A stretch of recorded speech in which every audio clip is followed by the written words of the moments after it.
I'm Mollie McCoy, and today we're going to be talking about the squirrels of the Aurora campus. You're probably familiar with the fuzzy face of the eastern red fox squirrel, with these little furry friends being all over the Aurora campus. These squirrels are named after their red tail and are the largest of the tree squirrels. I think the holidays is the time we shine the brightest as a store. We have 3 tables of holiday items. We're known for ornaments and our unique finds, things from Germany. But what will you do to ensure that there is equal and equitable access to these services and prevention services for low-income communities and rural areas? Well, yesterday we launched a program called Spark, our Community Spark program, which is for urban communities, specifically Hispanic and African American communities, to provide access to homeownership, access to entrepreneurship or starting small businesses, access to education opportunities, and access to family care. In the early morning, Ralphie sleeps between the bushes, awaiting the day ahead, falling into a deep morning slumber. But this doesn't last as Ralphie begins to absorb the world around him, the sun peeking through his eyelids, waking him up. Susan, under another bush, awaits danger around every corner.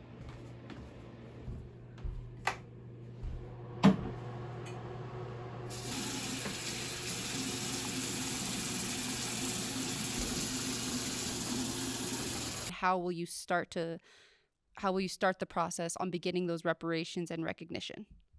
Well, I'm an advocate for participation. If you want to know what someone's thinking, get them on your team, bring them in, put them on your team so you can hear their good ideas. I've talked about my staff as we move forward. We have a certain indigenous population here in Colorado. I'd like to have somebody on my staff that would help me make sure that I understand their issues as well.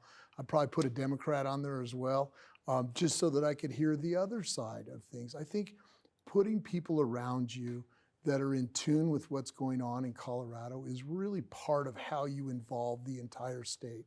Make sure we got somebody on there that knows a whole lot about agriculture. Make sure we know has somebody on there that knows about military needs. Colorado Springs is a huge military place. So I would use my staff and the people that work with me to make sure that I was getting good information so I knew what those issues were so we could address them as we move our country forward. What do you do here in the studio? I intern. I'm an intern right now at the studio, and at the moment, while Dave is on vacation, I am also running the studio. So I'm like the boss, you know. I grew up in Lakewood, Colorado, and spent many of my summers in Golden hiking and swimming in Clear Creek with my schoolmates. We spent summer nights at Lookout Mountain, stargazing for hours. Those same kids I grew up with now are having to leave what we call home because of the insane housing market. Senator, imagine you are an advocate for Colorado. What do you say to native Coloradans who have to leave just to find a home? The last few years are the first time that I've been in this job where I've heard people say exactly what you said, and it's a tragedy. It's tragic.